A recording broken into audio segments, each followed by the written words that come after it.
Hi, I'm Fatima Grace M. Maranan, a caregiver student from St. Augustine School of Nursing. Today I'm going to show you the hand washing. Hand washing is also known as the hand hygiene. It's the act of cleaning the hands for the purpose of removing soil, dirt, and microorganisms. The first types of hand hygiene that I'm going to do is the medical hand washing. The supplies needed are soap, tissue, faucet with running water.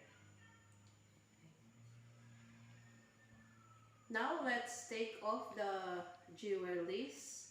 Check the nails are fired short. Check the hands for breaks in the stomach, hang nails, or cuts. The first is we're going to wet our hands with water.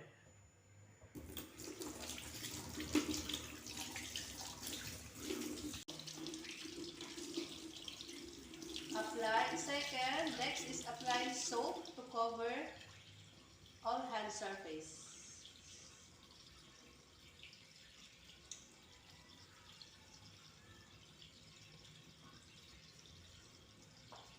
Rub hands palm to palm. Right palm over left dorsum with interlaced fingers and vice versa. Palm to palm, fingers interlace. Back of fingers, opposing palm with fingers interlock. Rotational rubbing of left thumb. Claps in right palm and vice versa. Rotational rubbing backwards and forwards with clap fingers of right hand in the left palm and vice versa. Then we're going to rinse our hands with water.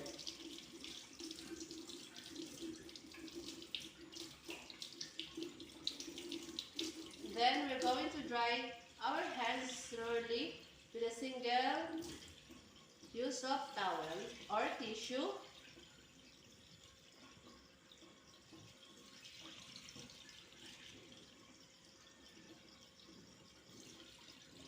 Discard the tissue and get another tissue to turn off the faucet. And discard the tissue.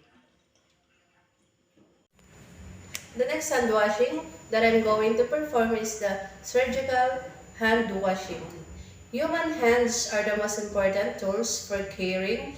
The purpose of surgical washing is to remove debris, transient microorganisms from the nails, hands, and forearms, reducing the resident microbial counts to a minimum and inhibit rapid rebound growth of microorganisms. The supplies that we need in the surgical hand washing are liquid soap, faucet with running water, sponge. Before we begin the surgical hand washing, be sure to remove all the jewelries from both hands and inspect your skins and nails free from any cuts and wounds. Nails must be extended past your fingertips, and nail polish must be intact without chips or scratches. Remember acrylics, artificial nails with foreign bodies are not allowed in the operating room. To begin, scrub the tear open of a sponge placed above the sink with water facing the ceiling.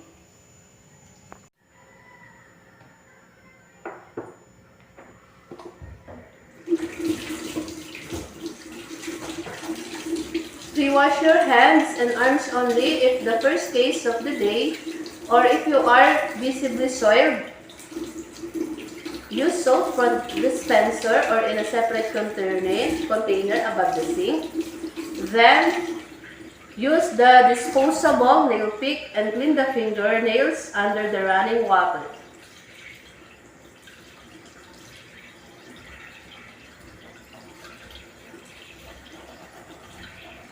Get the surgical sponge from its wrapper and moisten the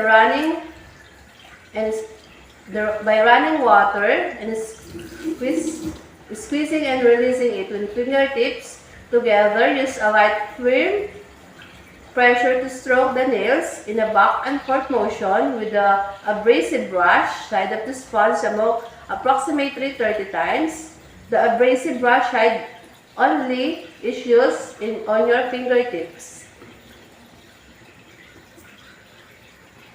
The non-abrasive side should be used for the remainder scrub. Turn the surgical sponge over to the non-abrasive side. Place fingers side by side, including the thumb at the surface of the palm, 10 stroke. Turn over the scrub with the dorsal surface, 10 stroke. From wrist to the tip of the thumb, 10 stroke. Continue apply 10 stroke with the other side of the thumb and to each fingers.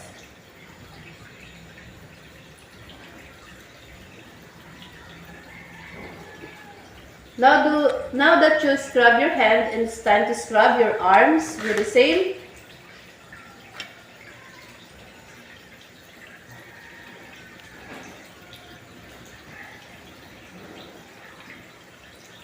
side. Mentally divide the forearm into third from wrist up to the inches above the elbow. When scrubbing, it's third.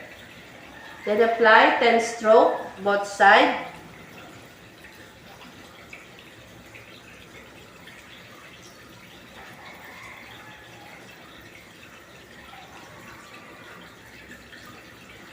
Like before, when you scrub an area, do not go back.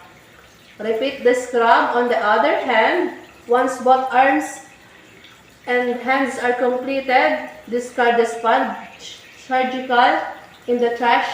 Start rinsing with the fingertips and continue to the forearm and elbow.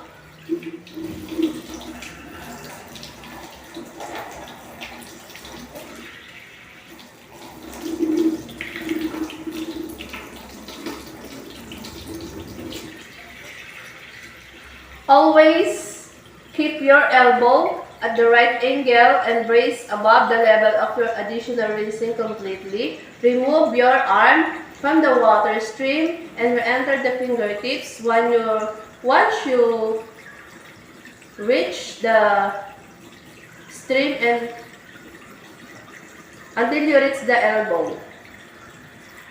Once rinsing is complete, no antiseptic remains on the hands and arms. Contamination keep above the level of the elbow and away from scrub. Attire and non-sterile service allowed into the sink. Do not shake or wave hands and arms to remove excess water. Walk backwards through the operating room and dry with a sterile towel.